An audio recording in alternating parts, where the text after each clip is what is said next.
Mobile homes are generally not required to have a grounding electrode system because they are classified as vehicles. Specifically, this exemption is addressed in the National Electrical Code, or NEC, section 250.30a. This section explicitly states that a grounding electrode system is not required at mobile homes or recreational vehicles. The reasoning behind this lies in the mobile nature and construction characteristics of these structures, which differ significantly from permanent buildings. When electrical power is supplied to a mobile home, it is done so through a service disconnect typically located outside the mobile home itself. This service disconnect, which is the point where the electrical utilities wiring connects to the mobile home's electrical system, is where the grounding electrode system is required. This grounding electrode system usually consists of one or more grounding electrodes, such as ground rods, ground plates, or a connection to a metallic water pipe. The purpose of the grounding electrode system is to provide a low impedance path to ground for fault currents. In the event of an electrical fault, such as a short circuit, the fault current will flow through the grounding electrode system and back to the source, tripping a circuit breaker or fuse and disconnecting the power. This helps to protect people from electric shock and to prevent damage to equipment. Because the service disconnect is grounded, the mobile home itself is effectively grounded through the equipment grounding conductor that runs with the supply conductors from the service disconnect to the mobile home. The equipment grounding conductor is a dedicated wire that is connected to the metal enclosure of the service disconnect and to the metal parts of the mobile home's electrical system. This provides a path for fault current to flow back to the source, tripping a circuit breaker or fuse and disconnecting the power. The reason why a separate grounding electrode system is not required at the mobile home is that it would create a potential for circulating currents and ground loops. If the mobile home had its own grounding electrode system, and the service disconnect also had a grounding electrode system, there would be two different points where the electrical system was connected to ground. This could cause current to flow between the two grounding electrode systems, creating circulating currents and ground loops. Circulating currents can cause interference with electronic equipment and can also create a shock hazard. Ground loops can also cause interference with electronic equipment and can also create noise in audio and video signals. In addition to the potential for circulating currents and ground loops, a separate grounding electrode system at the mobile home would also be unnecessary. As mentioned earlier, the mobile home is already effectively grounded through the equipment grounding conductor that runs from the service disconnect to the mobile home. This equipment grounding conductor provides a low impedance path for fault current to flow back to the source, tripping a circuit breaker or fuse and disconnecting the power. Therefore, there is no need for a separate grounding electrode system at the mobile home. It is important to note that while a separate grounding electrode system is not required at the mobile home, it is still important to ensure that the mobile home is properly grounded.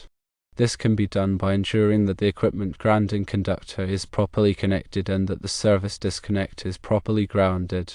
It is also important to ensure that the mobile home's electrical system is properly maintained and that any electrical faults are repaired promptly. In summary, the reason why a grounding electrode system is not required at a mobile home is that the mobile home is considered to be a vehicle under NEC section 250.30a. The mobile home is effectively grounded through the equipment grounding conductor that runs from the service disconnect to the mobile home. A separate grounding electrode system at the mobile home would create a potential for circulating currents and ground loops and is therefore unnecessary. Instead, the grounding electrode system is installed at the service equipment location where the mobile home receives its power supply. This ensures that the entire electrical system is properly grounded and protected. Now, let's delve a little deeper into the specifics of section 250.30a of the NEC. This section is part of a larger article that deals with the grounding and bonding requirements for various types of electrical systems and equipment. The purpose of these requirements is to ensure the safety of people and property by providing a low impedance path for fault currents to flow back to the source, thereby tripping a circuit breaker or fuse and disconnecting the power. Section 250.30 specifically addresses the grounding electrode system requirements for alternating current, or AC, systems. It outlines the types of grounding electrodes that are permitted, the methods for installing them, and the requirements for bonding them together.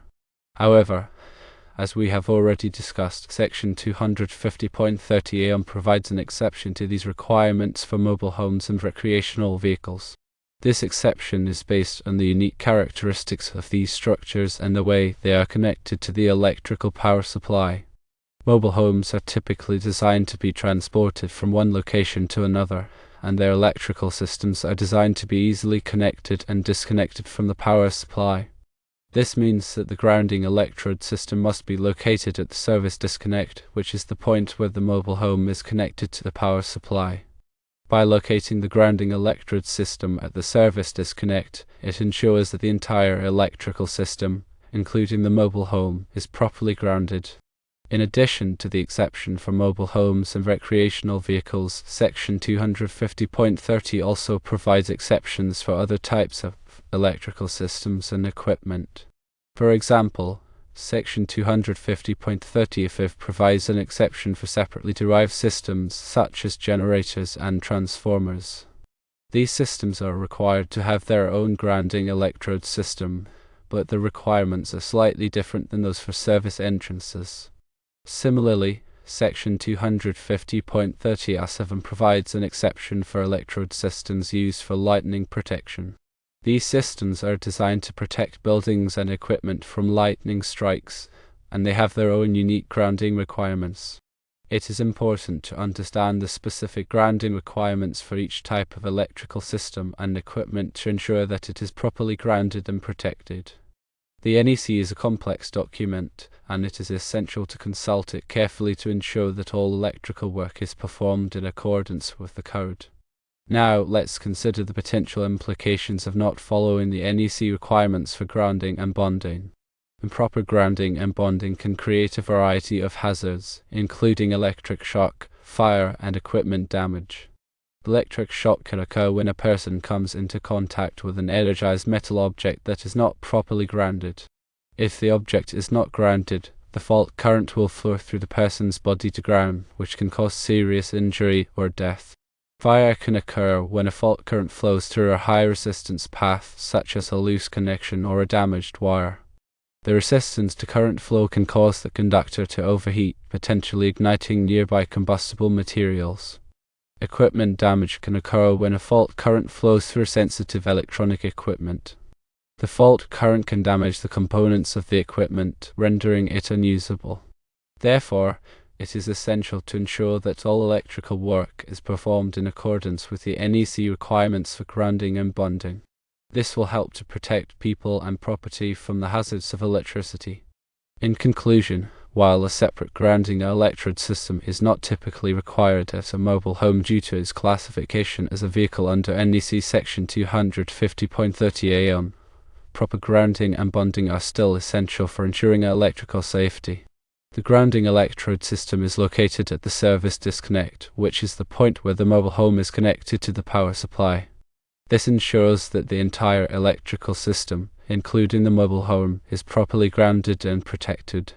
Always consult the NEC and qualified electricians to ensure compliance with all applicable electrical codes and standards.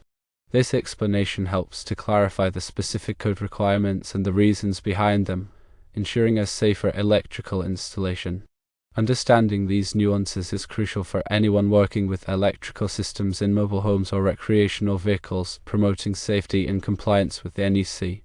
Remember, electrical safety is paramount, and adhering to code requirements is the best way to prevent accidents and protect lives and property. The information provided here serves as a general guide, and it is always recommended to consult with a qualified electrician for specific applications and interpretations of the NEC. Furthermore, codes and regulations are subject to change, so it is important to stay updated on the latest revisions and amendments. By prioritizing safety and knowledge, we can ensure that electrical systems in mobile homes and other structures are installed and maintained in a safe and reliable manner. The emphasis on the mobile home as a vehicle provides a crucial distinction in understanding the exception to the grounding electrode system requirement. This classification directly influences the application of the NEC and highlights the importance of considering the unique characteristics of different types of structures when designing and installing electrical systems. Therefore, a thorough understanding of the NEC and its specific provisions is essential for all electrical professionals and anyone involved in electrical work.